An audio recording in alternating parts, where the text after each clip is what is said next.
Hi everybody, how are you? This is Pamela from Pamela's Butterfly Life.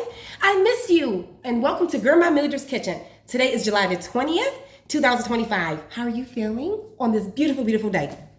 Hopefully you are well. Do you remember earlier I stated that I have a really, really awesome guest that's that's on with me? My heart is so happy. Y'all are gonna go bananas with my next guest. So I did a little research, and statistically speaking, we were talking about our black boys. Now, majority of my channel are middle-aged black women. I cannot speak for black men. Anyway, this is just a call for people, for men, black men, to come into and help in the community. And but I can't speak to that. I can only encourage. And if you have, like I said, if you have a niece, a grandson, a daughter, no, sorry, if you have a nephew, a grandson, a child, anyone that, that is going through some things, because right now, our little black girls are getting degrees and even going to college at a higher rate than our black boys. So if you have someone that can probably benefit from what I'm going to talk about, and with my amazing guest, that would be phenomenal. Let me tell you the details of my special guest. I've been knowing this guest for, I'll be 46 tomorrow, right? 46 tomorrow. I think I met him when I was like 6 or 7, so most of my life. I think when you have a bond with someone that you, in your formative years that you grew up with, it's like that love and that connection never goes away. So this next guest I have on with me, he can really speak to what it was like in the 90s and growing up, about that life, because my next guest was about that life. When I tell you, growing up, I have so many stories that we're going to share together. So my next guest, he was a part of handgun intervention program. It's called HIP, from 2015 to 2021. My next guest, he is also a businessman, entrepreneur. He wears many hats. He is a loving father. He is a father of 3 children and a lovely, lovely wife.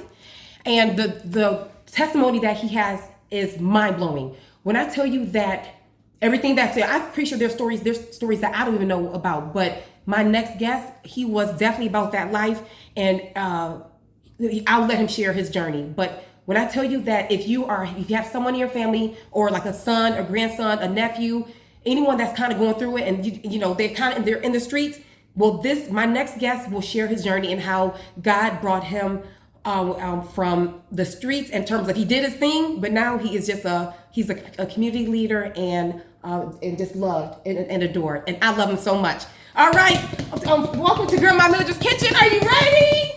Say what's up to my brother, Calvin. Everybody, how y'all doing? This is Calvin. How are you? Man, good. It's such a pleasure to be here. How you feeling? I feel good. I'm so honored. So the stories, likewise. The stories that we share. Yeah. So there's a previous video. I was saying how growing up I was a tattletale, and they didn't want to. Matter of fact, I had my mom on, and I'm saying how they didn't want to mess with me because I was a tattletale and I was a brat, and then they didn't want to mess with me. So but you was a sweetheart. Like you are today. Oh, thank you, Calvin. She's always been a sweetheart. Thank you, Calvin. Her whole family been good to me, at least. Oh, thank you so much. Yeah. Okay, Calvin, do you want to share what we're cooking? Okay, something I don't eat at home because my family don't eat beef. So pepper steak and rice is one of my favorite dishes. So pepper steak and rice. And I tell you, I was in the store over an hour. I mean, I was so intentional. Like, I'm getting what my brother wants. So let's get this going. So pepper steak and rice and pineapple upside down cupcakes. Pineapple. He told me that. I'm like, oh, okay, that's cool. I mean, sweating bullets, but like, let's go. I'm gonna do it. Right. Okay. So right now we have, Calvin. Can you please grab? I have wash my hands. Oh, yep, wash hands. Oh, yes, let's wash our hands. Yeah. So I'm so grateful. I know you're like, I'm just really honored because the stories that we've had growing up as kids. I remember one summer, you and Alan, y'all were in the backyard. You had a go-kart. Do you remember how you had a go-kart? You were like putting together a go-kart. Right. And I remember, even as I was young, I'm like, dang, that's pretty impressive. Mm-hmm. Always trying to build something. Yes. We ain't have much, so you gotta use what you got. Make it do what it do. Get what you want. Yes, make it do what it do. Yeah. So what you want me to do? Okay, can you grab out that pepper steak in the orange container? Yeah. So what I'm gonna do, we're gonna kind of take turns, just how when I had my cousin Daniel on. Mm-hmm. So he's taking out the pepper steak that was already seasoned. Okay. And I think is that it for now. The onions, the peppers and the onions are right here. Okay, cool. The peppers and the onions. Right. So I'm going to share with you how I cook the pepper steak and onions. So What about the peppers? You want them too or no? oh yep, this is perfect because that cool. one is for So we're gonna get going.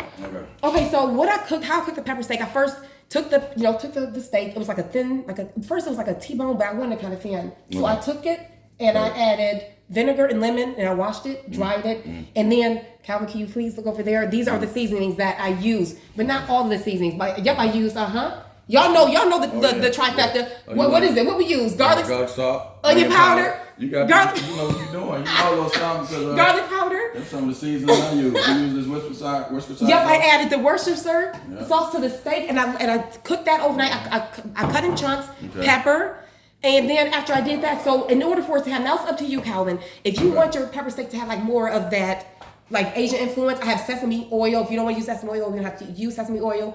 I have soy sauce, rice vinegar, but we can omit that if you don't. If that's like too much, you want it. Let's go. Yep, I'm happy. We're gonna keep it a little hood. Keep it a little hood. Okay, so look, I'm gonna go and heat up the butter for the steak. Calvin, did you want to share anything about your journey starting off? Like, any stories that you want to share when we were younger? Where you want to start at? Because there's so many. It's so many stories. You want to start with something you remember? Yeah. Okay. Yes. Okay. Let me tell you about one of my child memories. I told y'all. Okay, I was chunky, right, Calvin? I was chunky, but I didn't really get teased for my weight. And I think there was even like a lot of dark skinned girls that got teased for being dark. I didn't get teased for being dark. I got my hair, because my hair is like real fine. It fell out from a perm. So, a matter of fact, look, here, you see how Calvin's wearing his hat? I wore this hat to the back. And Calvin, we were in the kitchen. I think I was like no more than like 11. He was like 12, 13. He had this lighter and he kept putting it up to my ear. Yeah, my side. I was like, Calvin, stop. Right. And he did it for the second time. I said, Calvin, stop. The third time Calvin he lit my little sideburn, it was like, I saw the side. It was like, fire. He was like, OS. I'm like, put it right out. we good now? I was like, so look. It's bad for no reason. Just more mischievous. You know what I'm saying? Well, and you know, like most young black guys, you know, young black boys, you know what I'm saying? We do stuff, you know what I'm saying, just thriving for attention, a lack of love, you know what I'm saying? And one thing I appreciate about your family, your mom and your dad, and have you had your mom and dad on here together? Not together, but separate. Oh man, if you know, just the light, you know what I'm saying, the love they brought to me and my brother's life, because you know our parents were strung out on crack cocaine, and you know my granny, you know, we were so bad that we kind of ran her out of her house. You know how that be. Oh, speaking of his grandmother, so on Santa Barbara, we live in Santa Barbara. His granny lived across the street from us on the same block. Right. Okay. Catty corner. So, you know, my grandmother, we so bad that, you know, she didn't like really being down there with us. You know what I'm saying? We selling drugs, we toting pistols, we got guns hid behind crackers up in the cabinets. You know, we took her house over to the point where it's too much for her to deal with. Being that she'd already raised her kids, you know what I'm saying? And just, you know, that was the whole other thing I appreciate now that she's gone. And when she got up in her years and she passed away, I did a lot to give back to her, you know, sent her on vacations and helped her with a lot of stuff when I came to, you know what I'm saying? But your parents, you know, being that I was so lost and wild, just being able to take me in when my parents went around and my grandmother got so tired of it, she would run off to, you know, remember Sybil, run off up into Ann Arbor with Sybil.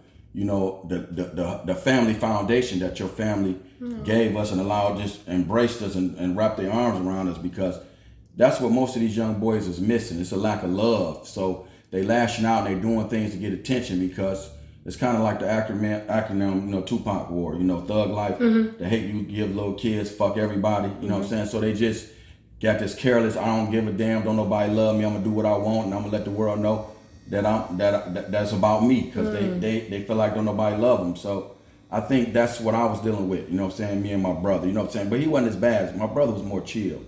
He wasn't as bad as me, you know what I'm saying?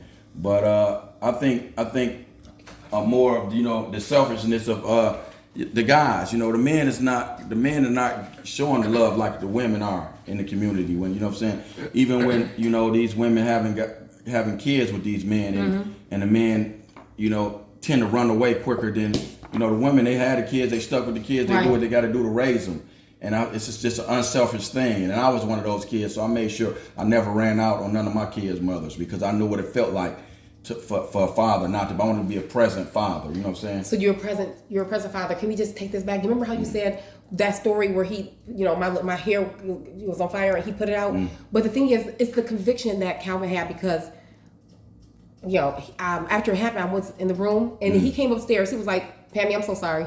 I'm so sorry. And after that, it was like, it was all forgiven. Right. And then, so I just think, and Nick, you said the importance of, like I said, being there for your children. Right. Being there for your children. And I think was so cool. Now that, we're reconnecting, I didn't know. I mean, I knew that that you were naughty, but he was so cool. And like, I loved him. So I didn't look at like, how maybe the society looked at you. And one thing about my parents too, it wasn't like, it's like we had an open door policy.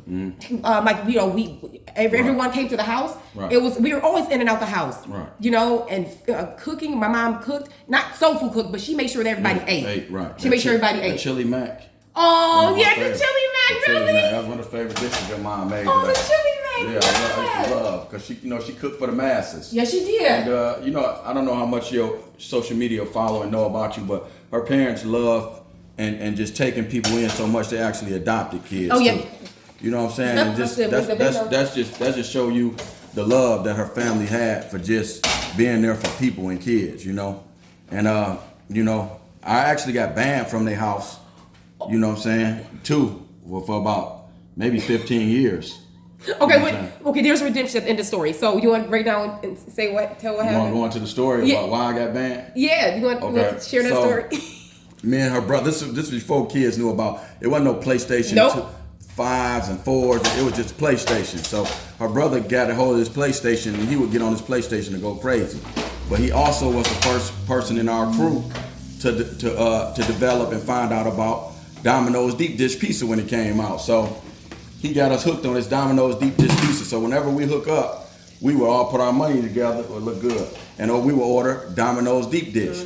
So her brother's so stuck on his game that he wouldn't get up and go get the pizza. So I said, I'm gonna go get it. So I gave the gun to my partner, my little partner I ran with. Pam had a crush on him. I did. So Kev, I just found out about this, Kev. 2 days ago, Kev, I had the biggest crush on you. I know you're in Arizona, but I'm gonna see if y'all might, I'm gonna holler at you about that. This is still my partner. I lost his friendship for about 7 years. I got so crazy in the streets too.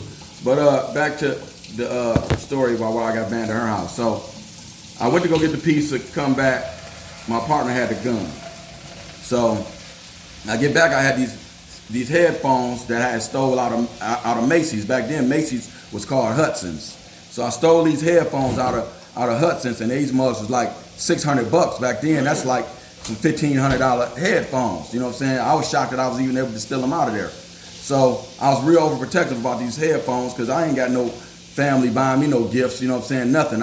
We struggling. My parents struggling on drugs. My granny, she doing the best she can with us. Can't really handle us. We selling drugs. You know what I'm saying? But we petty hustling. So I get back from getting the pizza, and some of these Inkster guys that they knew was listening to my headphones. So I tell her brother, I said, man, what you doing letting these guys listen to my headphones, man? What they doing listening to my headphones? So he's so stuck in the game, he didn't realize they even listening to him. So I tell the old guy, I say, they was older guys, and I say, hey man, take them headphones off, man. What the hell you doing with my headphones on anyway? So he take them off and kind of sling them across the table. So I really go crazy on him. I'm cussing him out, going crazy on him. I don't want to say on here what I was saying to him, but it was nuts. I was wild. And her mama heard me, and she like, oh, no, Calvin, there y'all go. Y'all, you getting crazy. So she just holler downstairs, no, it's time for y'all to go. You cussing, going crazy, Calvin. Y'all got to get out of here. So I'm already mad. So I'm cussing at my boy now because he got the pistol, and he letting these cats talk to me crazy. You know what I'm saying? So I'm like, give me the motherfucking gun, man. So as we walking upstairs, and I get the gun from him, I tuck it in my pocket. We going outside. And as we going outside, I said, what's up with this? What's all that tough shit y'all was talking downstairs? We ain't even out the side door good. And one of the guys turned and said, what you say, little nigga? I said, you heard what I said. What's all that tough shit y'all was talking downstairs?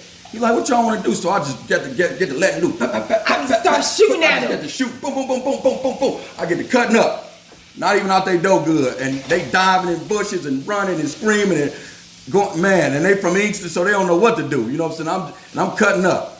So then I ran across the street in my bushes and reloaded. You know what I'm saying? Oh, God. But So when they try to get back to the car, I get to cutting up again. Bap, bap, bap, bap, bap. You know, so I don't think they never came back. You know what? Honestly, I don't think they came back. They never came back to Santa Barbara. You know what I'm saying? So that's just a small story. Yeah. A small story of how nutty I was at a young age. But that's not me bragging, because when you lost and you ain't getting no love, this is the foolish stuff you into, and it's the foolish stuff you do, because when you ain't getting no love, you don't know how to show none. You know what I'm saying? So, you know, but now today I think different. You know what I'm saying? And now I live my life. You know. And I think if you're not making a difference in the world, what difference does it make? You know what I'm saying? It ain't about who you was yesterday, how tough you was, how much money you was getting. If you ain't doing something every day to be of importance and make a difference with your people, what difference does it make the life you lived at all?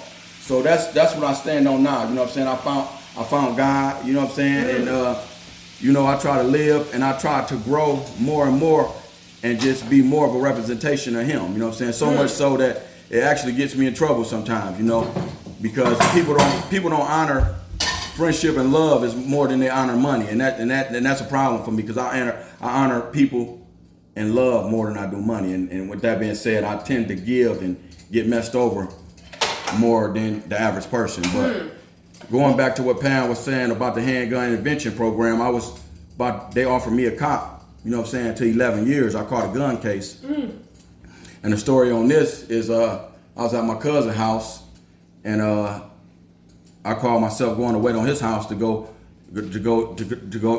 take care of some business, and I had like 70 grand on me. But I didn't know I had this type of money on me. You know what I'm saying? I had this thing when I was younger, look broke and get money, you know what I'm saying? So I would buy a pair of Dickies. I would go up to the Dickies store on 6 Mile Schaefer. I would buy a pair of Dickies and wear them for a week. And all the money I would make for that week, I would put it up at the end of the week. And then I would throw the Dickies away and just go buy another pair and start my week out rolling. You know what I'm saying? So I'm over his house chilling with my cousin. I'm down on Vinewood. That's one of my areas where a lot of my family at and a lot of my crews, fellas that I grew up with. And the jump out boys jump out on us, the rave van. Wait, what are they called? The jump out boys. They used to roll, you know what I'm saying, 4 deep, but then they started rolling in these, they started rolling in like Pro Masters, like blacked out, like postal trucks. Are these like, it's like a gang? Or no, what? it's the police. Oh, Yeah, it's the police, so. Okay. And they be having masks on, they look like. Oh my gosh. And that's when they started, that's when they put the narco unit with the DA, and they was running and jumping out, so this was a real bad area for drugs. Oh my gosh, okay. You know what I'm saying? This is actually where I learned how to hustle at down here, you know what I'm saying? Okay. They taught me the drug game when I was a kid, you know what I'm saying, like 13 years old. So I'm down here, staying connected to my roots, you know what I'm saying? And we still getting money, you know what I'm saying? But everybody a little older now, so we getting money on a higher level. We ain't on the corner hustling no more, you know what I'm saying? Yeah. We moving some heavy packages. So I'm down there, and they jump out on the house. And when they laid everybody down, they found a gun in my cousin's bedroom upstairs, but they found $70,000 on me. But I didn't know I had made that much money. Oh, wow. So how much did you think you made? If you didn't think you made, I don't know. They asked me how much money it was. I didn't want to lie and get the money took. So I told them, I don't know how much money it is, man. Count it. You know what I'm saying? Because I really didn't know I had made the money in like 4 days. Oh gosh. So you made 70 grand in 4 days? In 4 days. So they took so when they finished counting the money, they asked me did I want to sign for the money, and they said yeah. I said yeah. So that's how I figured out how much money it was. So I had to sign the paper with the money on it. So I signed the paper, and they put the money in the Swisher Sweet box, duct taped it up, and then they said okay. As soon as I signed for the money and they duct taped it up, they threw a gun on top of the Swisher Sweet box. They said yeah, well that's your gun too. Let's go. But that wasn't your gun? I said, what you talking about, man? I ain't got no gun. Ooh. So they like, it's yours. The money yours, right? I said, yeah. They said, well, the gun is too. I said, so if I'd have told y'all I ain't want the money, y'all wasn't gonna charge me with the gun. They said, man, let's go. So he take me to jail. I'm fighting. Yeah. I spent the $70,000. Oh my God. I spent almost all the money taking them to trial 3 times. I took it to trial 3 times. So they pretty much planted a gun on you. They planted a gun on me. And then I spent all the money that they gave me back in lawyer fees. Oh my God. Fighting the case. So that was my turning point. Because when I went to court, they offered me a cop to 11 to 20 because of my record. I'm a fifth degree habitual. You don't know what that means either. No, I don't. So a fifth degree habitual mean when you catch more than 3 felonies, they start hitting you with habitual. So then you can start getting life. Yeah, anything over 3 felonies, they call it habitual. So they give you time for the crime, then they give you extended time for being a 3-time felon, which is called habitual. Are you stating that if you did something that was even somewhat minor, you can still get life? It can't be minor, it gotta be serious. Oh, serious. Oh, Like okay. Pistol cases, stolen cars, armed robbery, attempted murder. It gotta be felony stuff. Yeah, but you had that. So are you saying that was your epiphany? That was your aha moment when? So I'm a fifth degree habitual at the time. What is Not that? a 3 degree. Whoa. So after 3 felonies, you can get habituals. I'm a 5-time felon, so they hit me with a fifth degree habitual. Oh my gosh. So, because I was always young in the hood, getting money short, carrying pistols, and I always had to let these cats know that I wasn't buying it because they always try to play games with me being a little guy. How long would that? Okay, how long does that last? You said that. Well, by the grace of God, I just 2 months ago, they had a program in the city of Detroit called Clean Slate, and they cleared my record, and I got all the felonies off. Hello. Ain't God good? Thank you, God. Won't He do it? Good? Won't He do it? So during that time, they offered me a cop to 11 to 20 years in the joint. So I asked the judge, could I speak? And I asked my lawyer to ask the judge, could I speak? Because it was the 3rd time I had took this case to trial, and I didn't have no more money to be fighting with them. Like I ain't had no more money to be taking them back to court. Right. Pay my lawyer for a 4th time. Ooh. So he said, yeah, you can speak. The judge told my lawyer, yeah, he can speak. I said, Your Honor, if you look at my record, 3 of the 5 felonies I got has been pistol cases. You know what I'm saying? And I said, and every one of them, I took a cop. You know what I mean? And a cop mean where you come in and you take ownership for being wrong. So you took ownership of it. Right, because I know they was my guns. I said, so why would I come in here, Your Honor, showing that my record showed that I'm a gun carrier? I tote guns. It showed it clearly on my record because I got 3 of them before this case. Why would I come in here and try to fight y'all about this 4th gun on my record when I know it's gonna look like I'm guilty because I already got 3 of them prior to this, unless I'm not guilty. Ooh. I said I wouldn't come in here and play with y'all like that because I know that with these 3 pistols prior on my record that I already pleaded guilty to, when I came in here and y'all caught me with it, and I said, yeah, they mine because I knew they was mine when y'all caught me. Why would I come in here on the 4th one and say it's not mine? I said the only reason I came in here and fought them 3 times and spent all the money I had, Your Honor, is because it was not mine. You clear your name. I said, and I know it looked like it could have been mine because I had 3 cases prior, but this pistol wasn't mine, so that's why I fought them 3 times, and I don't have no more money, and I don't know what to do. So he said, well, so what do you pose then? He said, because if you lose, I'm gonna give you the max 20 years. Oh gosh. Yeah, because I had fought him 3 times, so he irritated with this. I keep getting hung jury. So one time I got half and half. The next time I got I think it was 8 and 4. Were there always 12 jurors? 12 jurors. Wow. Yeah, so first time I got half and half. The second trial I got 8 and 4. Then this time, before the deliberation came out, I had this conversation I'm telling you that I had with him. So he said, well, what do you pose we do before the jury come back? I said, well, I tell you what I do.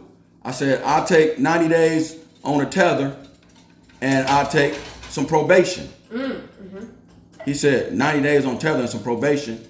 He said, well, we're gonna postpone this and we're gonna wait. We're gonna wait it out and see what the jury say. The jury come back hung again.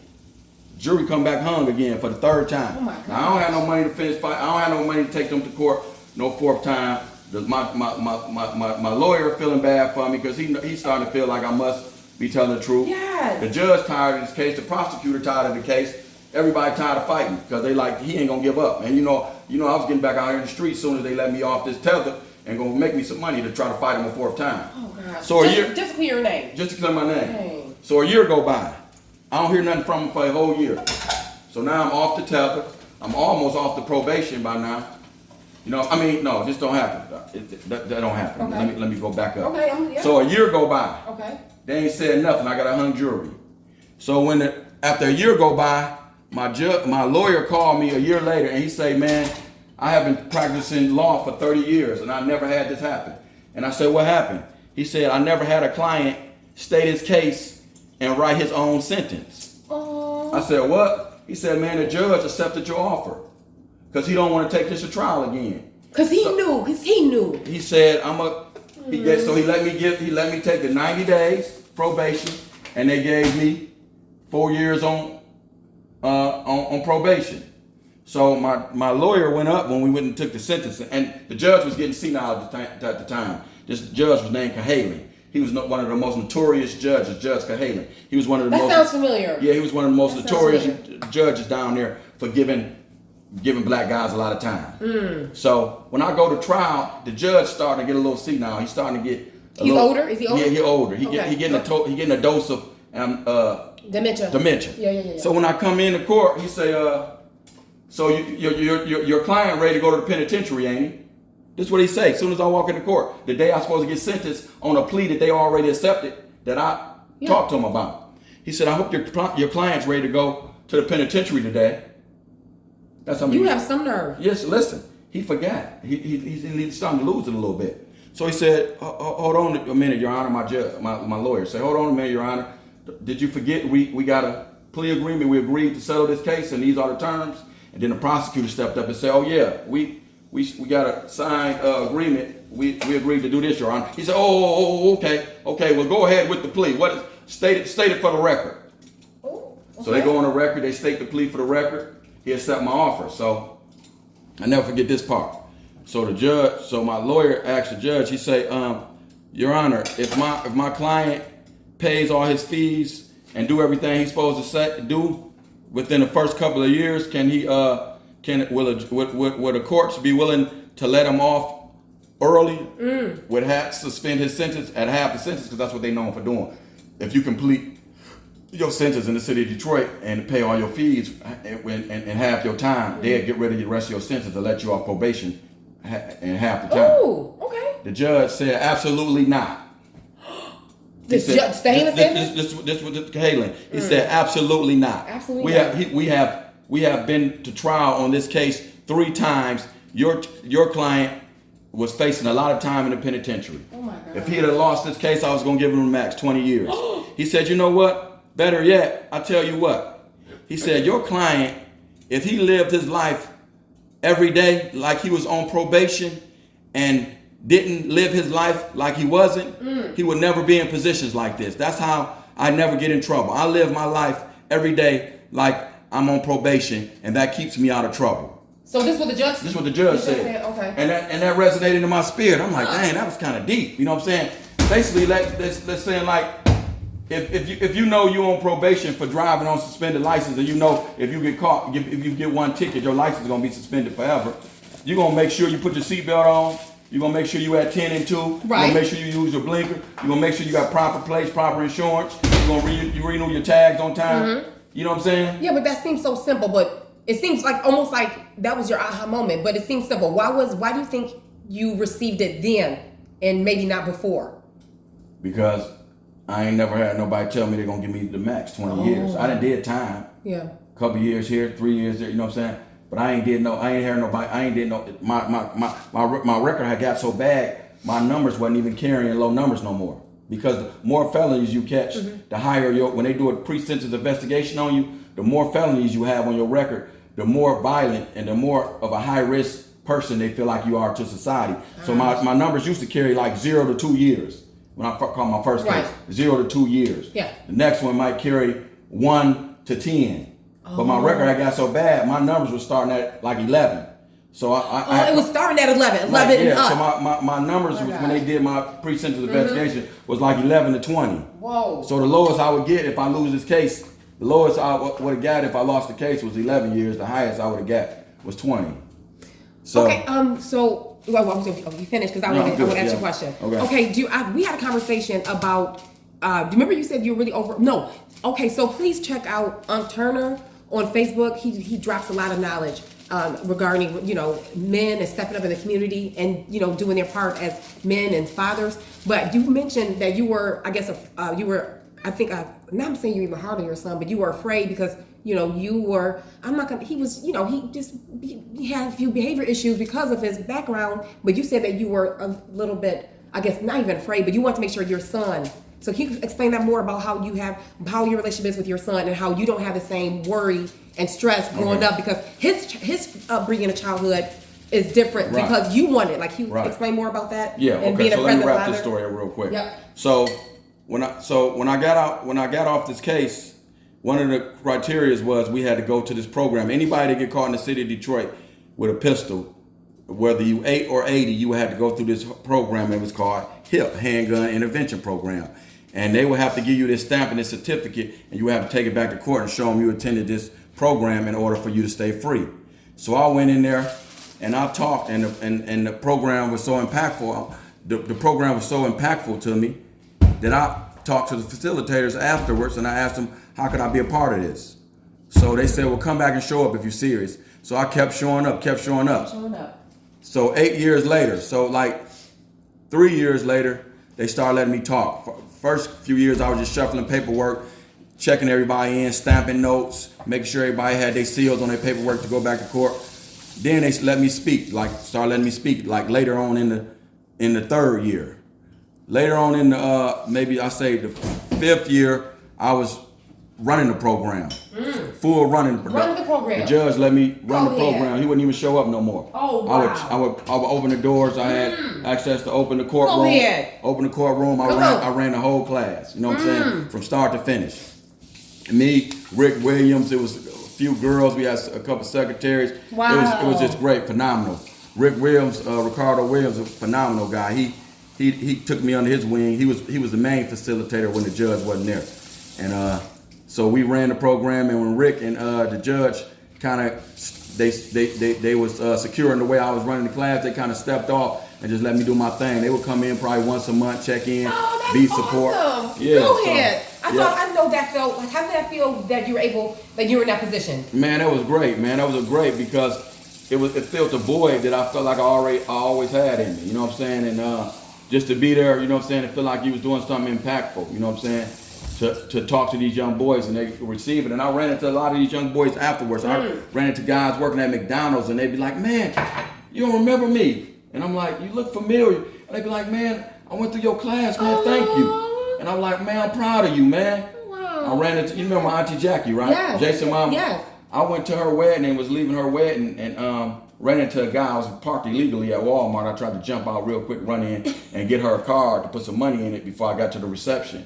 And the security guard come running up on me. I said, bro, I know I'm wrong, man. My bad, I'm moving right now. He's like, no. I'm way out in Ann Arbor. Ann Arbor? He said, man, I went through your handgun class. I knew it was you from across the parking lot. Shut up. He said, I just wanted to come give you a hug and tell you, I want to thank you, bro. I'm way out in Ann Arbor. That one blew my mind. You know what I'm saying? Well, I mean, did you have a moment like, oh my gosh, man, were you in shock? Man, you just in shock? I just got so many testimonies like that because I didn't think I was just doing something really to help me. To keep me from having too much free time on my hand and feel like I was doing something positive. You know what I'm saying? And you ended up, look at the blessing and the testimony. So, you know what I'm saying? I lost a part of me when they got rid of that program. And when the judge passed away and they got rid of the program. You know what I'm saying? Yeah. But, I went down there on a ticket one time and one of the other judges remembered me from the class and threw the ticket out. Yeah, so, you just, and I tell people all the time, do stuff with a good heart, not with intention. Mm-hmm. Just do stuff because it's the right thing to do, and it's love and reaching and helping somebody. Because everybody living right now and they got this, it's about me and my family attitude. But when your parents was coming up, that wasn't the attitude. And they took, and that's what we got to get back to. We got to get back to knowing it take a village to raise these kids. Does. We got to get back to whooping these kids' ass. Oh, okay. Speaking now.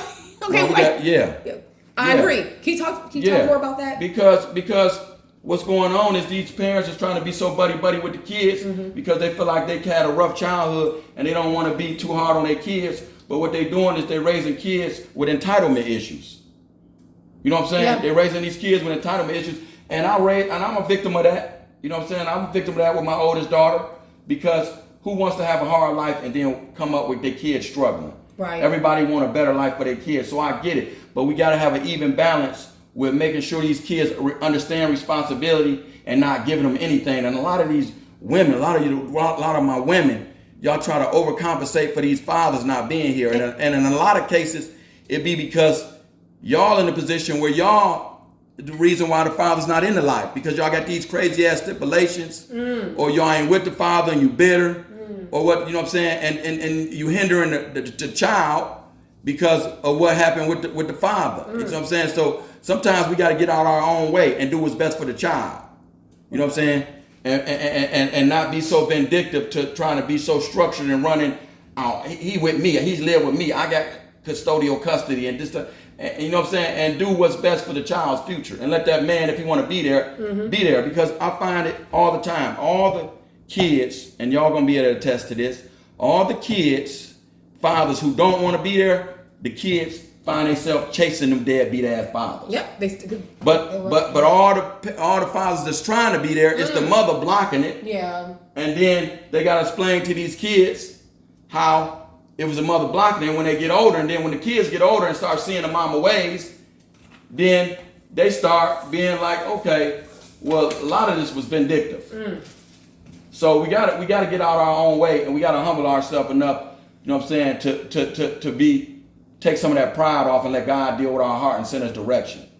Because anytime I was in a bad position and I wanted to do something biased or selfish because I wanted to get out my ex-wife, or, you know what I'm saying, my current wife, you know what I'm saying, you got to have your heart so open that God can deal with you to make you do what's right and get out your own way. My brother's he's dropping his knowledge. That's why I'm so grateful for him, because I couldn't speak. It would not be the same if I were to say everything. It wouldn't be the same because, like I said, I lived a very sheltered life, and just the fact that God brought Unk such a far. Look at this. Right. Look at the connection. He's in Ann Arbor, and they said, "I remember you. Thank you." Yeah. And I just think it's interesting. You said that you did this for yourself, but ended up being a blessing to others. Right. Can you share more about your relationship with your son and how the difference? So I always worried about my son being being bad as me. I wasn't worried about the girls. You know what I'm saying? The girls, I didn't too much worry about. You know what I'm saying? I figured, you protect the girls, and you know what I'm saying, you make sure they ain't too hot in the ass, and they'll be all right. You know what I'm saying? But my son, being that I was so crazy, I'm like, I hope God, you know what I'm saying, have forgiven me enough to allow me not to get back everything I put out through my son, because I know that's most of the time that's how I come back full circle. So my son has been a pure blessing. He just ain't nothing like I was. And my son, he has to get baptized. You know what I'm saying? Do you mind me asking, how old is your kid? He 19. 19. Yeah, he 19, and he a junior. And he asked to get baptized out of nowhere about a year ago. So a partner of mine I used to hustle, sell kilos with in the streets, he actually is the pastor of our church now. Wait, say that one more time. So please. my pastor of my church is a guy we used to bring in. We used to bring in about 2,000 pounds a week from Arizona. Then then we went from pounds to, we used to bring about 100 kilos a weekend. But you see how it's never too late. Your story does not have to end. Yeah. So but I kept my kids away from the lifestyle because, you know what I'm saying, like most drug dealers, when you get money, you just make it look like you got a good job. But I always kept a job. I worked at American Axle. I worked at General Motors. So I was raised by old school cats. Old school cats. You know what I'm saying? Yeah. Where, you know what I'm saying, that taught me, money don't need no announcement when you walk in the room. It speaks for itself. Mm-hmm. You don't even got to try to show everybody and be loud. You know what I'm saying? Let your essence or your presence speak for you. You know what I'm saying? Because money is supposed to be a tool just to help with problems. People use money to taunt and flaunt and try to stun on each other when it's really a helping tool. But you mentioned something that was interesting. It's a helping tool. Remember you said how we have to kind of get out of, okay, I'm going to work for my family. But it seems as if that you're speaking more to of being there for the community and using your resources, right? Yeah, right. But you got to use your resources as a whole. As a whole. You can't do it too much personally because... I'm sorry, no, go ahead. Because I find when you use your resources personally, like me and you, you know, you get in the habit of borrowing money and you never, not saying that's you, I'm using you as an example. I don't want them to be misled. Right. Then what you need? You need me to get on? Yeah. Okay. So why are you speaking to that? Okay. Let me kind of fill you in. That's kind of smoking. Maybe I don't know what is that? That was supposed to be for peppers and onions. Okay. So I had the skillet for peppers. Let's get the peppers and onions in Okay. there. Yep. The peppers and onions. I'm gonna cook y'all too. Okay. Okay. He's helping me out. Okay. So this is the peppers and onions. Yeah, come on. So I have the butter for the Let me peppers. jump Okay. So right now we're gonna kind of switch gears. Okay. He's still talking, y'all. But we're gonna switch. Okay. So I'm gonna kind of speed you up. I did the when I tell you this is my brother, and I said this is my boy. And I said I've known him most of my life. You know, he's it says I'm just being on the block and being by the street lights. I just have this this connection. That's my boy. So when he told me he wanted peppers and rice and gravy, y'all know I don't know how to do gravy. So let me tell you what ended up happening. Then that's like I'm gonna give him what he wants. Like it is what it is. Mm-hmm. This is what he wants. I didn't even question it. So he said he wanted peppers and then I have the seasonings. And then I don't know about that gravy. Please test. Let me know what you think. Taste it and test. Okay, please. Okay. And then cook the steak. I know. Okay. Yeah, I know it wasn't done all the way, but I wanted you to kind of finish it up. I like it medium well. Medium well. Okay. I'm gonna taste this gravy. Okay. And let me know. I'm gonna throw it in okay. The gravy tastes good. Oh, thank you so much. And like I said, hook it up wherever you think. So you know we do the one finger test. Do the one? He said the one finger test. Wow. What you think? That's pretty good. Okay, let me tell you what happened. Let me tell you how stressed I was. But like I said, watch how I was gonna come through for you. Do you know I was so stressed? I was at the store talking to Erica. So this is going to be in there. I need a little salt in there. Okay, salt. There's garlic salt, onion powder. There's the beet broth. I don't know. Yeah, give me. Okay, so when I tell y'all, I got the flour. I'm looking at different videos because I told you as a big girl, I didn't know how to cook, and I darn sure wasn't frying chicken. So after I went my weight loss journey, lost 140 pounds naturally in less than 2 years. I didn't make rice or flour, so I'm sitting there watching videos. So. We're gonna pour this gravy. Oh, pour the gravy. Oh, look, he went right, y'all. He went right for it. So I cooked the steak, the pepper steak with, I used garlic salt, onion powder, garlic powder. I used, not steak. That's off. So here we got the rice going. So turn this one off for me. This one? Right? Yep, that's the back. I always get it all mixed up. So right now, Calvin has the peppers and onions. And the skillet with the butter. So I'm tell you what happened. I ended up getting the flour. I'm watching videos, but before I even did that, yesterday morning, I don't really get much sleep. So I was up at 4:35 and 5 in the morning. I was getting so overwhelmed with cooking gravy. My stomach started hurting. I'm like, oh my gosh, I'm so anxious. I'm so nervous. You got regular salt? Wait, here, up here. Oh, I don't know if I have regular salt. I don't know if I have regular salt. Seasoning salt? No, I just use garlic salt. Okay. I use garlic salt. We gotta get you some regular salt. Oh, he's not gonna use some regular salt. So my stomach was hurting. So yesterday morning, my stomach, I took 2 Tums. I was so stressed. So after work, I said, I got him. In terms of, going forward in the unknown and meeting your fear. I even went over to Erica's house. I said, look, I was like, can you help me? I said, what do I? She said, just go and get the bag rice. So right now we have the bag rice. She said, I think it's in there for 8 minutes. It's in there for 8 minutes. Okay. The bag rice. So tell me about what do you think so far? Gravy good. We got these peppers and onions going. We got the peppers and onions going, and he seasoned it as needed. And then we have the oven on going for the cupcakes. So anyway, I was stressed out, but I was like, I'm doing this. So I tasted the gravy yesterday, took it over to Erica's house to see what did she think. She said it was all right. So can you tell me what needed to be adjusted? I always I want my guest's honest opinion. I don't think much need to be adjusted. I just think we need a little salt, a little more salt. Okay, but the garlic salt's not doing it. Yeah, so I will use that. So for future reference, what do you for future reference, you own. And that's per taste, because a lot of people might not want a lot. And I think I like salt, but thing is, okay, so when I normally have a guest on, I kind of fast for the day because I know I'll be kind of tasting. But then this is my boy. I even told him. I said, look, I'm kind of under the weather because one of my little tiny tots got a little cold. I said, where do you want to do? I still want to let you know, just be transparent. He said, no, we can rock and roll, but I haven't really been taste testing because I got a little under the weather. Mm-hmm. So he's taste testing. Mm-hmm. So it's on. And okay, so I have a question. So what do you think is I guess what do you see yourself, or what would you like to do in the near future to? Well, I'm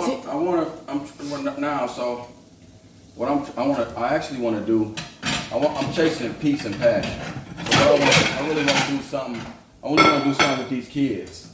And I had a couple opportunities, man. I passed up with the handgun intervention program, man. I had a white guy come to me, man. His son, he was a little socially awkward. He was in, man, it sends chills in my body when I tell this story. So he came to me after the program and he said, hey man, I'm not rich, I'm wealthy. He said, that's my only son. He said, I took him to the best therapist in the world, not just in Michigan. He said, I have took him to the best therapist in the world. In the world. He said, I would spend anything to make sure he's got it. He said, because I got to leave a legacy to him. A legacy. And he don't have it. He said, but I never seen nobody get through to him like you did today. How was the son? The son was a little white guy. He was a little social awkward, but I bonded with him. He was probably about 13, 14. So what's your age group that you would love to work with? Like, you know that you be able, you will build. I want to work with him from 8 to 60. Yeah. You know what I'm saying? Because we all still need to learn. We all make mistakes. We can correct. Yeah. So it's like it's never too late. You know what I'm saying, to become a better person. So I just want to, you know what I'm saying, I really want to do something on accountability. Accountability. Making men stand up and be accountable for their wrongs and not keep playing the blame game. Because so many of us get caught in, you know what I'm saying, what she did, what he did, you know what I'm saying? And it's just like, what did you do from that last situation to make life different and better going into this new situation? You know what I'm saying? So, go ahead. No, I love how when you talked about accountability and how women. So I love that said, because I just think it's really important for like black men to come in, and step up to help with our black boys. Right. I think that is so like because our sisters are losing faith in the black man. Yeah. You see it everywhere you go. Yeah. You see a sister with a white guy. You see the brothers talking about they gonna get a white girl, and you seeing it. They ain't just talking, they doing it. They're doing it. Because they talking about how the sisters don't want to wait for the brother to go through his come up and become. They just want a guy already with the money. And the sisters is talking about how the black brothers ain't nothing, and they sick of not being courted and loved and treated right, so they run into the white man. So it's like we got to start being accountable. You know what I'm saying? Because it's already 12-1. Your voice is so needed. That's why I'm so grateful for this connection. Because like I said, I can't speak for, I feel as if a lot of the weight has been on black women, but now I appreciate Calvin for stepping up, being a family man, and then what he's been through. That's why you're able to reach. Because at that time when you were going through it, you were about that life, you didn't know the purpose, but look at it now. We already saying, he was 18. We like, I don't know if he's gonna make it, but look, but that's God. what everybody said. But God. I was 19. I was gonna sit there. My own family said it. I wasn't gonna, I was too nutty. You know what I'm saying? Broad daylight, shoot the shit out you. 2 in the afternoon, don't care. Just stupid with it. You know what I'm saying? Police just roll by. I give it to you. You play with me. I'm gonna give it to you. You know what I'm saying? So. But God had a bigger plan. Yeah, a way bigger plan. You know what I'm saying? And you know what? You know what's so crazy is. He had such a big plan that it made me just humble myself to the point where I try to avoid conflict.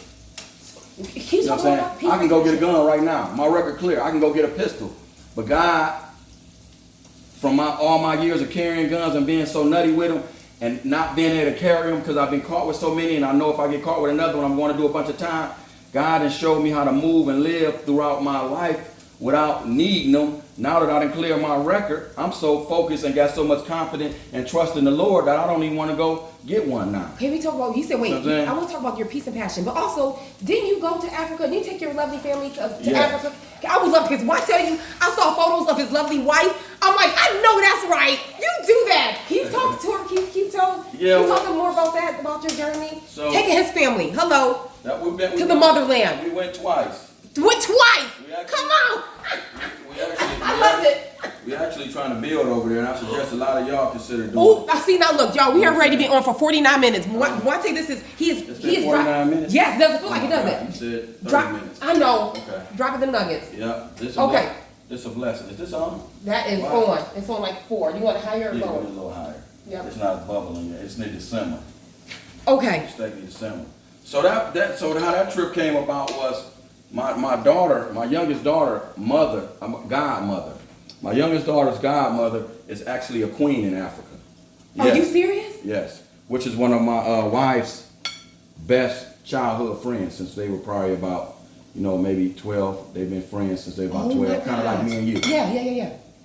So she became a queen in Africa. She traveled a few times, and something attracted them to her, and they made her a queen over one of the little colonies or. So what part of Africa? I don't want to lie to you. I don't want to. It's in Ghana though. Oh, it's in Ghana. It's in Ghana. Okay.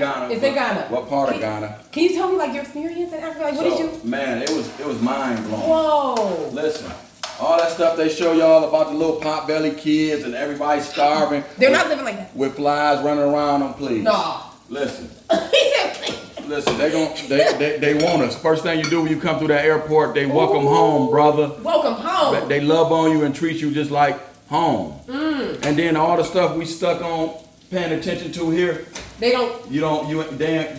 relieve all of that from you. Like can you get caring about what people think about you, being caught. They don't even pay attention to each other like that. Everybody just love and in their own zone. Love. You know what I'm saying? So okay, yeah, talk to me. Come on, right there. Come on over here. We're gonna dump this. Oh, yeah, okay. He's telling me, I told you, I don't look. So I got the bag of rice. Okay, what do I do? Should I dump it back in here? Dump it back in there. Oh, that makes sense. Yeah. I was gonna put it in the bowl. No. So, okay. So then, I got the butter. Yeah. Then we're gonna put it back on here. Put a little butter. Oh, I got the butter. And then we put it back on there. See, I got the butter. I need to drain this. Okay, you can drain that. Right. Oh, so I add too much. Did I add too much butter in the peppers? No, yeah, we just got to drain some of it off. Oh, yeah. So right now he's draining. You got it. So look, he's draining some of the peppers. He said it's too much butter. So yeah, he'll be draining that off. Mm-hmm. Okay. So what? How was the atmosphere? She said it was nothing but love. Man, listen, love, man. Pure love. Pure love, and just a lot of stuff we're going through over here with these young folks not wanting to work and people not, what I'm saying? Well, they got a lack of jobs over there. Where we got a lack of people wanting to work. That want to work. It's ambition. Right. They don't have that. They don't have that hustle. Good on that. Oh. Let's get some pepper on there. Okay, pepper. Yeah. I'm gonna put this back here. Okay. Do you have the pepper? Dang, where is the pepper? Oh, it's right here. Was that too heavy-handed with the was that too? Oh, you good? Yeah. Okay. Yeah. All right. Yeah. So Africa is just a place we all need to get to. Okay. How long did you stay? How was the weather? How was the food? The food was phenomenal. What did you eat? You don't want to know. I had, of course, I went over there thinking Africa and like Jamaica was the same. Oxtails is really like a Jamaican dish. But you had oxtails? Yeah. So I found a place over there with some Jamaicans that actually moved from Jamaica and opened a restaurant in Africa. So I found a place over there because I'm thinking Africans and Jamaicans the same type of food, but it's not. It's not. But I found a good African oxtails. You had oxtails? Jamaican oxtails? Yes. That's my favorite food. Oh, Erica makes me. I told you my favorite food is oxtails. Man. Erica makes the best oxtails. I love her oxtails. You got a lid that'll cover that? Oh no, I sure don't. Okay. Oh, but you don't know what you have to do? No. I mean, that really needs to get covered. See, I'm saying this is the part where I'm not the best. It's this one. This is the lid for it. Hey y'all, just some heads up. I know a lot of y'all be thinking this. Oh, I'll use that one. You want to use this one? Yeah, just rinse it out. Okay. All her family talk this fast, so you got to keep up. All my life, I used to be stuck like, huh? They'd be 3 minutes ahead of me, and I'll be 2 minutes behind them, catching up with the conversation. Like, oh, that's okay. Yeah, they all talk this fast. I'm used to it now. You're used to it. When I was younger, I'm like, what you say? I used to be stuck. Yeah, but not anymore. They get that from her daddy. My daddy. Dad's side of the family. Oh my God. Man, he talks so fast. It still does. Man. Look, he'll be 77. Isn't that crazy? Wow, man. Best family. Listen, the Livermans, they're the best family in the world. They come from great stock. Mother, father, so loving and supportive. I think every family, every person needs to come from a family like the Livermans. No, thank you. I appreciate my mom and dad. Like I said, they didn't share. They just said, look, we're here, we're family, we're a community. So we always, like I said, it was 10 of us, and we would just be. Have friends in and out of the house every day, all day, every day, all day. Yeah, and then so how long was I banned from the house? Honestly, I think was it like 10 years? It was a long time because by that time we moved to Southfield. Yeah. After I moved to Southfield, and Yeah. I was like 14, and no, you came over to go swimming and stuff. Do you remember? Yeah, I came. So to go you did. swimming. So you were. But that was some long years. So that was ago. a few years, but you used to come over to go swimming. Yeah. Okay, so can you taste the? Because Calvin, can you taste the rice and tell me what you think about the rice? Okay, let me see. Or because I don't, y'all. it's Give me I got a spoon. Oh, speaking of spoons, I have like 4 or 5 spoons because Jamie, I don't know what he DoorDash. He goes to work DoorDash. He went out last night. He was downtown, so I don't know how to. Jamie can make some really good rice. What you think? We on. High five. Thank you. All right, so you got the rice, got the peppers. I'm not gonna lie. For time purposes, it's already been an hour. I want to do the broccoli. We have to do the broccoli. You want to do the cupcakes or do you want to? Because we didn't do the cupcakes. I mean, the oven is on.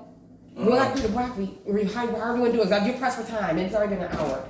Okay, I'd rather do the broccoli. You rather do the broccoli instead? Save on the cupcake. Okay, we save on the Because cupcake. I'm trying to be more health conscious. Oh, okay. Well, speaking of health conscious, okay. So I was going to do this. So what are your goals? You say you want to be. You said your son he does really well with his nutrition. So what is it that's like? What caused you that like, oh my gosh, this is too much? Like what food is it? Is it certain foods or so what? Well, he got his mother gene, so he got a skinny gene. I got a fat gene. Okay. So you know what I'm saying. And, so your metabolism, you think? Yeah, I got slower metabolism. Yeah. He got a fast running metabolism, so he can eat pretty much what he wants and not have problems. But I also see that he got better discipline with me with eating. Like when he started working out, and and going back to talking about how good of a kid he was.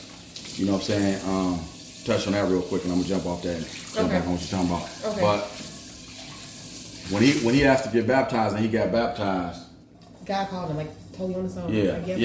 We wasn't forced to it. I brought him up in church, but I never forced him to go to church. So when he got baptized, it was a moment for me. I kind of broke down in tears because I'm like, wow, God, this guy asked to be baptized. You know what I'm saying? One of my homeboys from the streets that got out the streets with me, took and turned his life over, and he running his own church and is successful at it. And I'm watching the Lord bless him. He baptizing my son. What church is it? Can you It's called New Way Ministries in Farmington Hills, and they got another campus they opened in Royal Oak. Okay. Yeah. Bishop Dobbins is the bishop, is the pastor over there. That's my guy. And so when he got baptized, I just kind of had a moment like, God, how is it that I come from the streets and I had all these problems with drugs, you know what I'm saying, run-ins with the police, you know what I'm saying, and women, you know what I'm saying, and my son just don't have none of them flaws. God, I had a moment where when I watched him get baptized, I just had a talk with God, and I was like, he don't have none of the hang-ups I have. I'm like, he like a better man than me at 19. So God stopped me right in my tracks because I was having this I was kind of beating myself up, you know what I'm saying? And God was like, you didn't bring your son up the way was brought up. Your son didn't come up with 2 drug-infested parents and he had to find his way, doing whatever he needed to do, looking for attention and looking for love. He said, you brought your son up in a household with his mother, you know what I'm saying, married. You took him to church. He seen you coming in and out the house at a certain time, the same time, almost every day. And your son don't know you had issues with women on the side or nothing, or nothing. All he knew was one man, one woman work, man. God had to check me. He like, so your son is a direct, you know what I'm saying, example of the man he seen you be. Yes. He didn't get to know all these other things until you felt like he was mature enough and old enough and you didn't want to have no skeletons in your closet and felt like your kids didn't know who you were, to where you exposed them to some things because you wanted your son to be totally in tune with who you were and what your struggles are. So what you're saying is that you were beating yourself up, but God had to remind you that you became a different man, and your example led him to be the man he is today. Hello. So I'm like, wow. So when God gave me that testimony, it took a lot of weight off my shoulders. You know what I'm saying? Like, dang. You know what I'm saying? Because sometimes only anybody that has skeletons on their closet, in most cases, y'all don't even know what y'all skeletons is. Yep. So you got to deal with those. You know what I'm saying? So you got 2 choices. You can look that man in the mirror. You know what I'm saying? You could be that dressed up garbage can to where when you by yourself, you pull that lid off and you see how bad it stinks and you cover it back up when you're going back out these doors. Wow. Or you can fix it, and anytime you open that lid, whether it's in or out your house, you know that it ain't stinking in there because you dealt with the stink. Yeah. You know what I'm saying? So these are the things that, that I want to bring to our men and just try to get our men, because I see the women when they go through strongholds and breakdowns and bad relationships and marriages, first thing they do is they recreate themselves and they try to make themselves better. Yeah. They find God. They try to deal with the issues they feel like that cause them to be, you know what I'm saying, to mess up the marriage, or things that may cause them to be a hindrance to the marriage. They try to deal with their issues. Men just run through life like. So what do you think men? What do you think black men? I guess what do they need? Or so you can speak. What do you think? I mean, men in their 30s, 40s, 50s. What can you said? You said some accountability. First off, I think our men need women that truly love them. Most of these men is building relationships off, you know what I'm saying, women that they then you know what I'm saying, then got, you know what I'm saying, from just off looks or seeing, you know what I'm saying that they can provide a lifestyle for a woman that she can't provide for herself, or they can be a stand-up dude or a certain type of man. And I think we got to get back to when we was kids. You like me, I like you. Oh, yeah. Mark the box, yes or no. Like, you know what I'm saying? So not all these games and. Yeah, and all these games, you know what I'm saying, all this superficial stuff that it take to get with each other now. I think we need to get back to genuine like and love. Right. When you genuinely like me for a person, you like what I stand for, what I mean. Values, so, morals, standards. Yes. You know what I'm saying? And then when we go there, then we can get back to creating real couples. Because just know, I told my brother that my heart is open for marriage and for love. So, because I would love to get remarried. Right. So, just put that there. Okay, really quickly. Okay, so we have broccoli. So he said we're going to skip out on the upside down cupcakes and roll the broccoli. How do you want to cook it? Do you want to do like in the pan, like with water? You want to do it with some butter with the skillet? How do you want to cook your broccoli? It depends on whatever you want to do. I think we got enough butter. Do it a little. More like a little water? I said a little water and butter. A little water and butter? So yeah, I'm going to let you. The water going to make it steam. So see this part, I keep showing me because I wouldn't know how to. Yes. Let me get a little water. Okay, so right now, see this part, I wouldn't. Yeah, you see, look, he said we got enough butter. I put butter on everything, honey.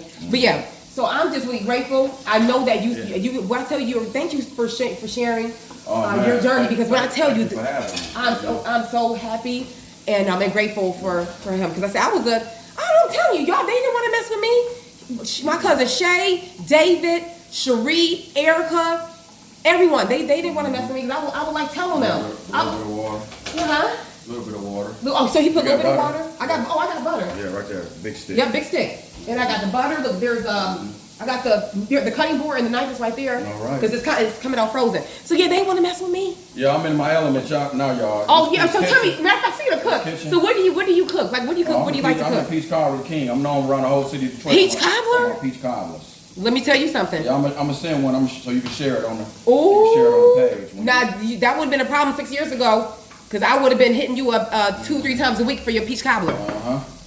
Well, so do you measure? How did you get into baking? Okay, so my grandmother, my mom's mother, she was a fat mama. Like, she was so big that she couldn't even move around the kitchen when she cooked. She would just sit in this one chair.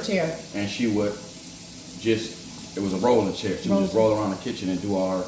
But she messed it up in the kitchen, huh? Tore the kitchen up. Chitlins with giblet, chitlins and hog maws with giblet gravy. Wait, this your mom's? Your mom's mom? Okay. Dressing. Yeah. She baked cakes for weddings, everything. She was straight down South Mississippi grandma. You know what I'm saying? So, I would always get caught stealing off the people's cakes at 3 in the morning. So what I would do, I would wake up. Wait, you mean the people? Are these orders? These orders. Oh. These orders. You know what I'm saying? So some of y'all mamas, you know what I'm saying, said they went under their icy and seen a chunk of cake missing on one of their orders, and Miss Davis made it. How would you do that? I'm guilty. How would you do that? So check it. So sometimes she would have these like plastic grates. They look like milk crates, but they was long, and it's for baking cakes on them. Yeah. So when she get them out the oven, she set all the cakes. So if it was a double layer round cake, she'd have all the cakes laid out. If it was a sheet cake, she'd have a big square. So at night, I would go in and I'd just break off all the edges and eat and be eaten. But I didn't know, so she had this big door that would swing open, and the door was so big that you wouldn't know if she was in the kitchen or not. Oh, okay. So you just have to be, you gotta be careful. You'll be rolling the dice. So was it worth it? Was it worth it? So I got caught. I used to get caught. Like 80% of the time, she'd be in that kitchen knocked out. But you risked it off. Or she would be in there working and you think she's not in there, but you can't see because the door was so big and she was so big that you had to almost walk all the way over to the door to see if she was there, but then you passing up all the cakes to get to the door. So as a kid, I'm going straight for the cake. I ain't caring if she behind the door. So I would get caught, and she would always put me to work. Ooh. How old were you? She'd be like, I was a young kid, like 7, 8. 7, 8. See, okay. 7, 8. You know what I'm saying? All the way up till I was about maybe 13. So she would be like, hand me that nutmeg, hand me that cinnamon, give me this, give me that, give me that. And all that stuff stuck in my head as a kid. Nutmeg, cinnamon. Yeah, so when I got older, everybody in my family would ask me for her recipe. And I said, and you remember it? I remember it. And like in your mind, like you had to write, it wasn't written down, you just knew? No, I just knew it. It was stuck in my head from getting caught so many times. Whoa. So I would never give it to nobody, and they would always have to go to me to get the peach cobbler. I had to make peach cobbler for the whole family because I would never give nobody a recipe. Like a spatula. But you know what's so interesting? So are you saying that it's so interesting? So when his grandma, his big mama would tell him, go get the nutmeg, she was actually teaching him. Yeah. He didn't know at the time. Yeah. But I have a question. When did you know that? Wait, I remember this recipe. Did you always know that you remembered the recipe? I got older. I got about. Or when did you know? So when I got into high school,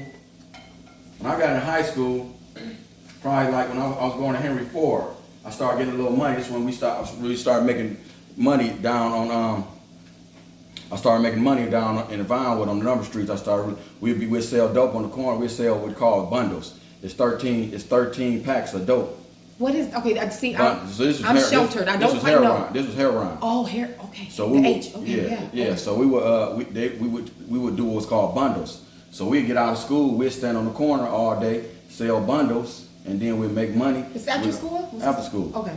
So then we'd get up. I'll go to Henry Ford. I'll go back down there and make money. This is what we do. So we going to school. We in Monte Carlos with deep dish CCIs. We got gold Daytons. We in there killing them. I'm running with the street lords, Conrad. These are my mans. Street lord, you know what I'm saying? My cousin Barry, my man Rick. You know what I'm saying? Alfred, Ralph. Man, I'm running with all the street. Are they older than you? We all 7 mile niggas. We all the same age. Okay. Yeah, so we all used to run together. Yeah. So I would go down there and be getting money on the number streets, and then I'll go back to you know what I'm saying? So when I didn't want to go to school, I would skip school over my grandfather's house. Okay. Where did he live? He stayed off 7 Mile and Hubble. Okay, 7 Hubble. So I would, you know what I'm saying, either go to school or skip school. So my grandfather asked me to make some chili one time. So I'm like, I think I remember this recipe from my grandma. My grandfather couldn't cook. He's older. He just stayed in the back room watching pornos all day. Oh. You know what I'm saying? Okay. He was just an old freak, right? So I take my girls over there, and he would always make me cook for him. So I go make him some chili one time. He's like, boy, this is the best chili I ever had. How old were you then? About 16? So I'm probably about 15 14, 15, because I'm in the 9th or 10th grade. I'm driving in the 9th grade. We getting money. Oh, we was getting money. Money. We probably making $1,000 a day on the corner. At 14. And it's probably like at 15. 15, and it's probably 6 or 7 of us on this corner. Ain't nobody fighting over no money. Ain't nobody beefing over no sales. We getting money, right? Then we going way low to Henry Ford, looking good. What did a 14, 15-year-old with $1,000 a day? What would you buy? Like just kind of Rolexes chains. When Rolex chains was in, we got Coogee sweaters. We got the baseball hat Coogee sweaters to the back. We got Gucci loafers on with straps on. We going in there killing them. You hear me?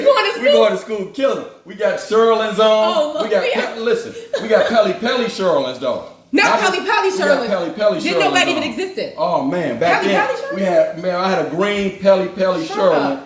Said Pelly in print with the beige veins running through it and lamb skin. Whoa. Yeah, we was killing them. So then I skipped school one day, and my grandfather asked me to make a peach cobbler, and I told him I think I remember this recipe too. Oh, and you remember? So my grandfather would write me these checks, and everybody knew him. So I would take these checks to the grocery store, or I just tell him, grandfather, I got it. It just depends on which day I'm there or what's going on. I either take my money and buy it, or he just insists that he might say, man, I want that drug money. Don't buy nothing much. Don't buy this shit about that drug money. Right? So sometimes he wouldn't let me, and sometimes he would let me pay for it. You know what I'm saying? It just depends on the day. So I would bring the groceries over there, and I would cook for him. And that's how I realized that I remembered all these recipes and I could cook. That is awesome. Then he started calling around the family, bragging so much how good my food was, then everybody started wanting me to cook for them. So I think I just think that that's such a beautiful story. You said your granddaddy, he knew what was up. Yeah. But then I think it's like I said, what his big mama instilled in him, getting those recipes, he remembered. And you can throw down on the peach cobbler. See, this is what I was even telling Calvin earlier. That's what I'm about to watch it. It's okay. I regret not having these memories with my grandma. That's why. And man, speaking of that, I don't have my grandma Mildred, her recipe for her peach cobbler, but just the fact that you were able to have that, and when you cook, you can think about her, the memories. Yeah. So that's something that no one can take from you. Right, and to live on. Every time I make one, I think about her. You know what I'm saying? Wow. So, and you just know. You know what, Pam? You need a man on this show. I do. Every so often. I think so too. I think your views and your followers, I think everything. Let her know what y'all think. Yeah, please. If y'all think she need a man to pop in every 90 days, or once every 60 days, something to come on, bring some new recipes in, cook, talk to the guests. I think that's a great idea, just for that balance, right? That masculine, feminine, because it's always it's me, and that's the majority of my audience. And if we ain't cooking, maybe you can come over to the shop. We can shoot, Hey, what's up? Well, I tell you. Okay. Oh, speaking of that, can you do? I know we're getting ready to wrap this up. And I'm gonna try the pepper steak and rice. Do you want to share what you got going on coming up? August 3rd. Me and Web Paint Nation. Web Paint Nation been doing it, but I partnered up with Web Paint Nation. That's my guy. Love him to death. He like a little big brother to me. Okay, little big brother. Yeah. He's a little big brother. I call him a little big brother. That's my guy. Love him to death. Great spirit. We throwing a car show August the 3rd. August 3rd. Yep, at Charity Motors, Grand River 96. So right off Leavenworth area. So today's the 20th, the day for my birthday. I'm gonna leave the information for you to come. August the 3rd? August 3rd. 12 to 7? Yeah. Do you want to share? I know we can wrap this up. So if you got a lot of single women on your page, they looking to find some good men. I don't know I ain't gonna don't vouch for me if y'all come out there and meet a man that ain't good.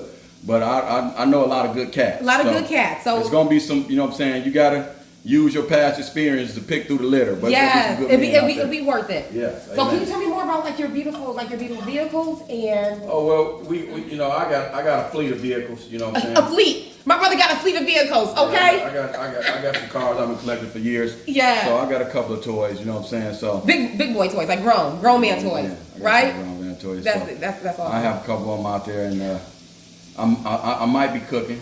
I might be on the grill doing some lamb chops, smothered potatoes or something. We're gonna see how I feel. I might just want to enjoy the show. But so wait, check it. So he's turn this off. My brother's married. His wife is absolutely stunning. He has an awesome family. Beautiful. Can you tell me about your what do you think, since you have a beautiful, successful marriage, and I would love to get remarried? What do you think is the key?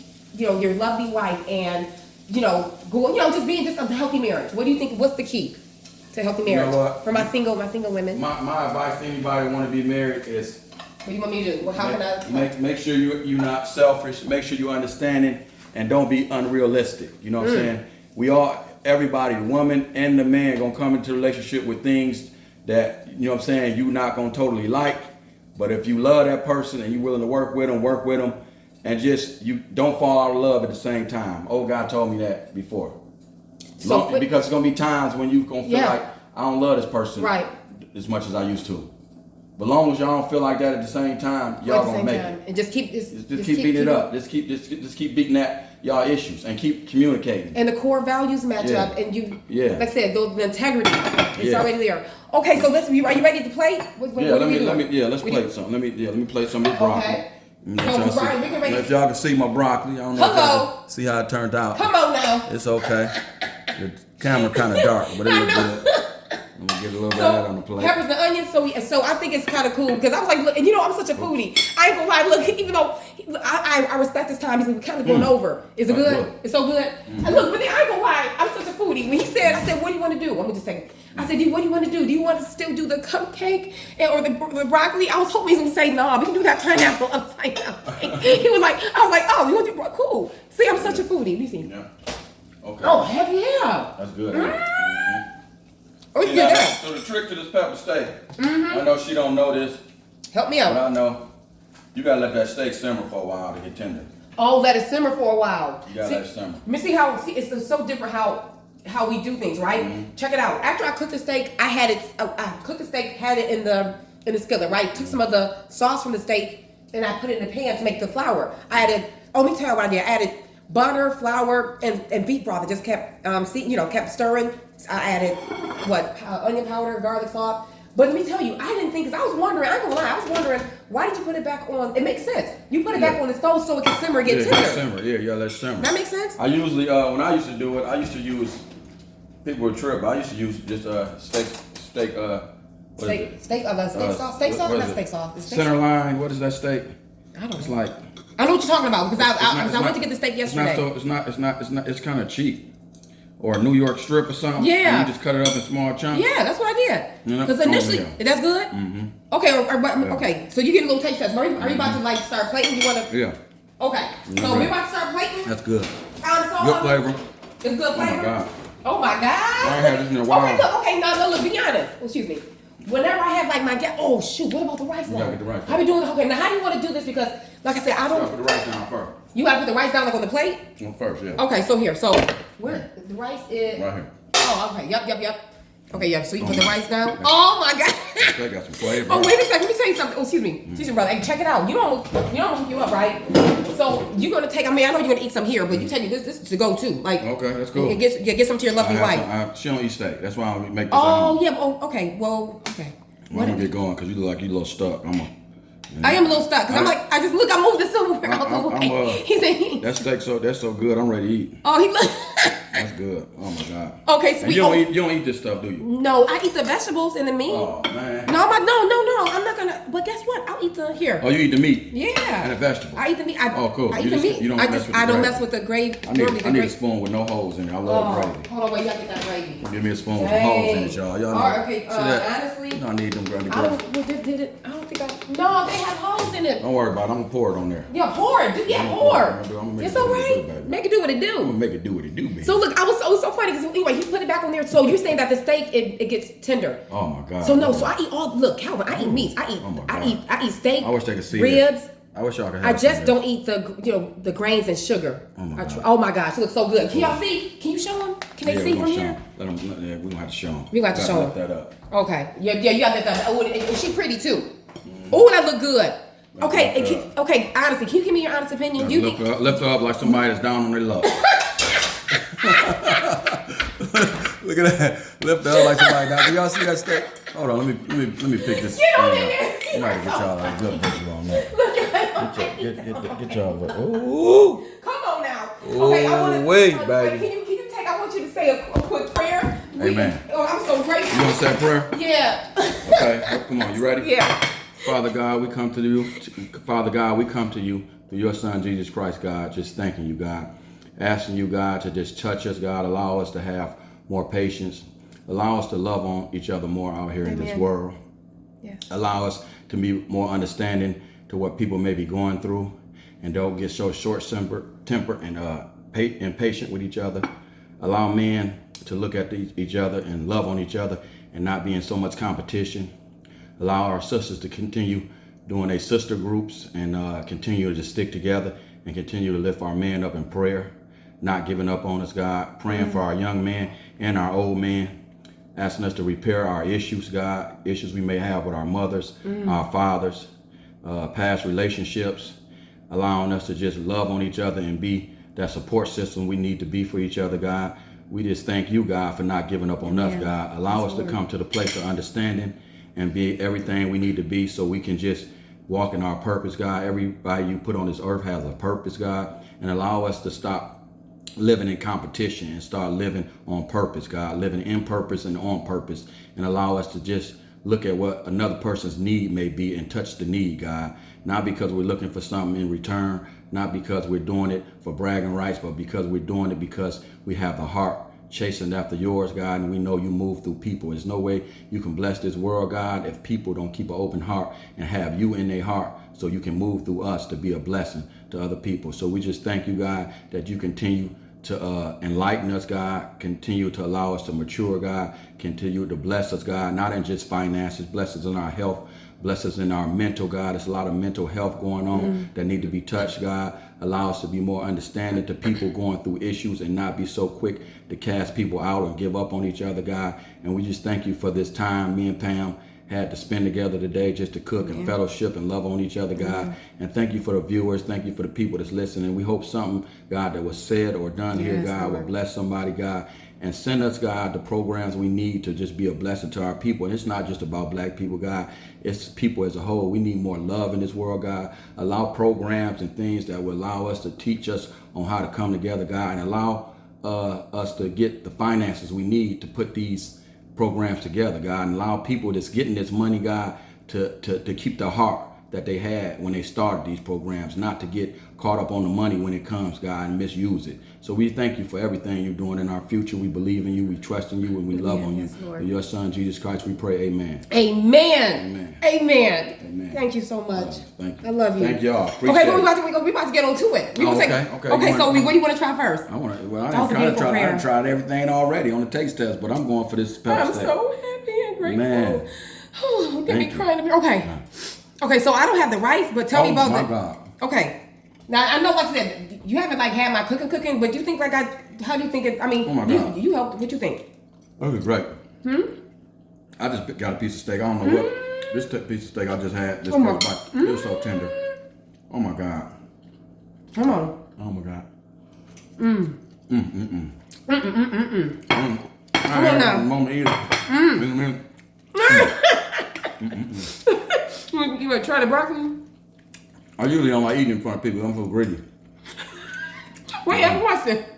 Only for you, Pam. Why do you thank you? What do you mean? You like eating in front of people? What you gonna do differently? Because I don't eat with manners. Oh. I eat like a hood rat. I don't care. I just eat. I'm on pig. You know what I'm saying? I ain't one of them guys you want to take to a fine dining restaurant. You know what I'm saying? You want to go with one of these numbers? Like lick my licking the fingers. I might lick the plate. You know what I'm saying? I can lie. I'm falling now in the mouth. In the morning when I eat my first meal, do I lick the plate? Maybe. I do. I'm at home. Who won't see me? Right. Nobody. This is good. This is so delicious. Okay, well, we've been on here having such a great time. Y'all, it's been an hour, 21 minutes. Does it even feel like it? It does not. Because all the knowledge, no, seriously. Yeah. Thank you so much for coming on, because I said you are a busy man. You're about your business. Yes, ma'am. And I don't take your time lightly. So thank you for joining. Thank you for just being here and for sharing, because I said what you shared is going to be able to be so healing for our black men and our little black boys. So thank you so much for your time. Thank you for having me. I appreciate you. And so check out, and then once again, August, I know you're but August the 3rd. Yeah. Grand River. 96 Charity Motors car show. We're gonna bring some hogs. There's gonna be some big motor hogs. And bring the monsters out, baby. And for my single ladies, just check it. Come on in. Because my brother's upstanding. He's a loving husband, a supportive father, and he's in this community doing awesome work. So I'm grateful for you. So with that being said, always put yourself first. And I believe we are beautiful. We deserve to be in a healthy mind, body, and spirit. Thank you so much. I appreciate you. Okay. My brother. Love you. Appreciate you. Love y'all.